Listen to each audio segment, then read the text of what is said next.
Well, hello and welcome to another episode of the Israel Issue, where we snapshot the truth about Israel, the church, and what this means for believers like you and me today. Now, if you were with us on the last episode, you'll remember how we thought about the reformers who 500 years ago only recovered one of the two keys that enabled the early church to be so successful in turning the world upside down. And the key that they did recover was the gospel, that we may be saved by grace and through faith. The key they did not recover was the context of the gospel, its connection back to the Jewish roots of the faith and forward into God's continuing purposes for Israel.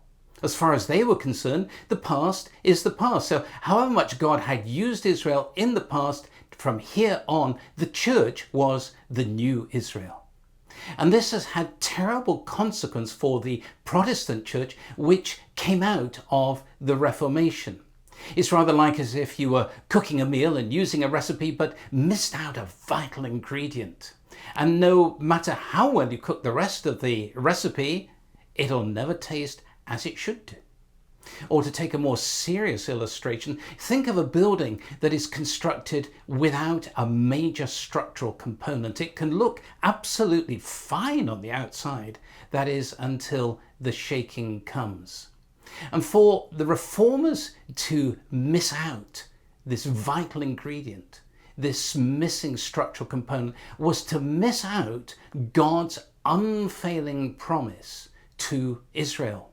Because in Jeremiah 31:3, God said to Israel, I have loved you with an everlasting love. Now, he never promised to like Israel with an everlasting like, but he promised to love Israel with an everlasting love. And so that means that if the church had replaced Israel in his purposes, he had reneged on his promise to Israel and gone to a sort of plan B. And that's the most devastating thought, because if he could do that with Israel, why couldn't he do that with you or with me? Well, still, it means that God could actually deny his character and his nature. And that's why Paul writes so very strongly in Romans chapter 11, verse 1, asking this question: has God cast away his people? And he answers, certainly not. And that's why he then adds in verse 29, for the gifts and the calling of God are irrevocable. Now, you may well wonder how reformers like John Calvin and Martin Luther could ever reach the conclusion that the church had replaced Israel. But it's actually not so hard to explain. They went back around about 1,000 years, from roughly the year 1500 back to around about the year 500, to the position of the so-called early church fathers, names like Augustine and Chrysostom.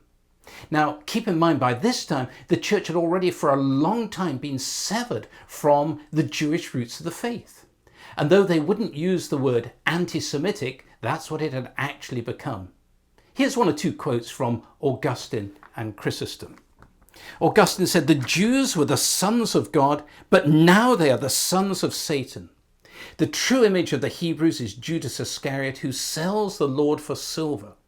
The Jew can never understand the scriptures and will forever bear the guilt of Jesus.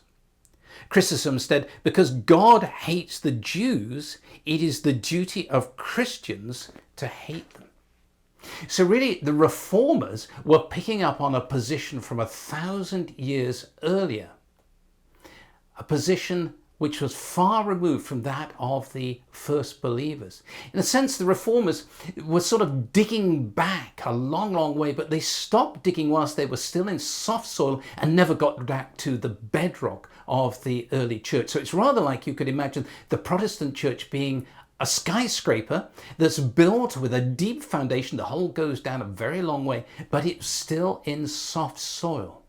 And that meant that it was wobbly right from the start. In fact, that explains why the Protestant church has split into 35,000 different denominations, because every time it wobbles, people reach out for some sort of theological grab handle which they cling on to give themselves a sense of stability and security.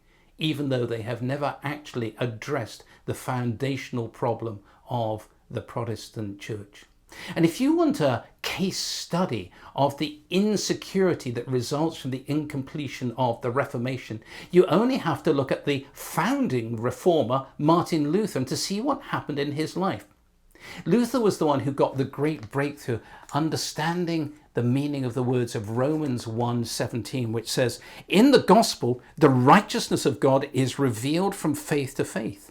As it is written, the just shall live by faith." Now, amongst all that followed from Luther's teachings as they got spread in pamphlets by the newly invented printed press, he also cherished a desire that the Jewish people actually would be touched by the gospel.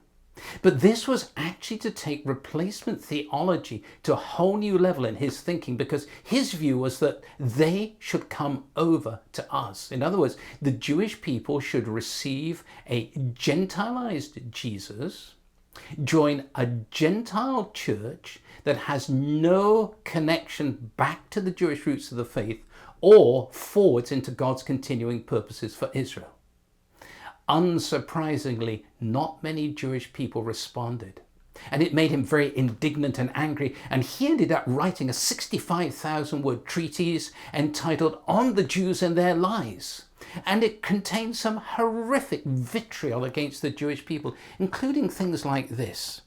Luther said, "The only things left to the Jewish people are the curses found in the Bible, but none of its blessings." Luther died just 3 years later, and he left a legacy that enabled Adolf Hitler to use his position to help justify his actions against the Jewish people. The Reformation may have looked really complete, but actually it was terribly incomplete. Now, in a short while, we're coming up to the 500th anniversary of when Luther nailed up his 95 Theses. So don't you think that it's a great time for people like you and me to contribute to the completing of the Reformation? If you'd like to think more about this, then go to our website, www.letthelionroar.com. Go to the Israel Issue tab, and there you'll find a study which goes with today's episode. If you're watching for the first time and not on our regular mailing list, then do hit that subscribe button so that you will get the Israel Issue in the future. And meanwhile, I look forward to being back with you soon with another episode of the Israel Issue.